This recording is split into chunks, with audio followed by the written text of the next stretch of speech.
For every fancy new digital device that hits the market, a hacker somewhere is figuring out how to compromise it. Today, even routine, mundane activities can put you and your bank account at risk. So let's take a look at 3 real life scenarios where you never expect to get hacked, but just might. Yeah, like waiting to check out. Modern payment cards have a built-in EMV chip that transmits the card's information wirelessly to enable contactless payments, which has become increasingly popular during recent years. Well, criminals have taken advantage of this technology by using a scanner that wirelessly scans the victim's payment card in the same way that a cash register scans it when making a contactless payment. You might have also heard of ATM skimming, which is just another way to collect your info without your knowledge. And these scanners are legal and can be bought in regular electronic stores or even online. Now, while this threat sounds big and scary, before you run out and buy an RFID blocking wallet, thankfully, many experts say it's not as much of a threat anymore. This scam only works on first generation RFID chips, and those are a few years old by now. It's also time consuming for a criminal to walk within a few feet of every potential victim, and this crime is hit or miss and depends on whether people are using this technology and whether enough information can actually be stolen. So if you think you can still be at risk, you can try the old tinfoil in the wallet trick or update the cards you carry with a newer chip. Let's talk about coffee shops. Oh boy, I used to go to coffee shops all the time to use the public Wi-Fi before I got my Nespresso machine. But anyways, most people don't think twice about using free public Wi-Fi, but if you do connect to them, it's likely you could fall victim to a pineapple router. Yes, I said pineapple. A Wi-Fi pineapple is a portable device that allows cyber criminals to steal data shared on public Wi-Fi networks. Again, anyone can buy a Wi-Fi pineapple, just like the pineapple in the grocery store. But with a Wi-Fi pineapple, they use it to steal data.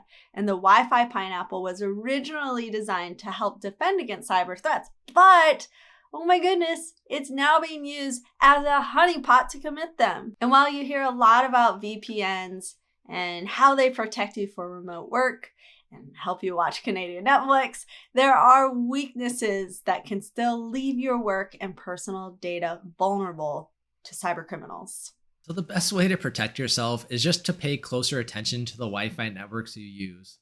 Coffee shops, airports, hotels, or the Wi-Fi provider by cities and open spaces that don't require passwords should be avoided whenever possible. You should also turn off your device's Wi-Fi when you aren't using it and deactivate the settings to remember frequently used networks and connect automatically. This reduces the chances a pineapple can replace a legit network without you realizing. Now, let's switch places. Let's talk about the kitchen, bathroom, or even your bedroom. So speaking of Wi-Fi networks, do you have any smart TVs, speakers, lights, robot vacuums, cameras, or thermostats in your home? Most likely you do. Devices like these can easily be connected to and used to collect your sensitive data if someone gets into your home network or even just the device itself. It sounds like a bad spy movie, but hackers can access your heating and lighting systems to find out if you're away from home. They wouldn't be able to detect mine because I keep it pretty chilly and never use the heat or the AC. But they will find most people and be able to detect when and if they're maybe on vacation because they're not changing the thermostat. Yeah, and they can even access your passwords or even your bank account info through the information you shared with a digital assistant like Amazon Echo or Google Home. Or worse, get into your network through devices and launch a ransomware attack, making your smart home useless unless you pay up. So keep hackers off your smart devices by creating a secure home network. Emma, what does this mean? I'll tell you what it means. It means change the name and password of the router. Don't use default settings. Start using guest networks for visitors. It doesn't give them access to the main network of your email and other accounts, which is brilliant. You can also use a guest network for your smart devices. That means even if a hacker compromises one of your devices, they will be stuck in the guest network.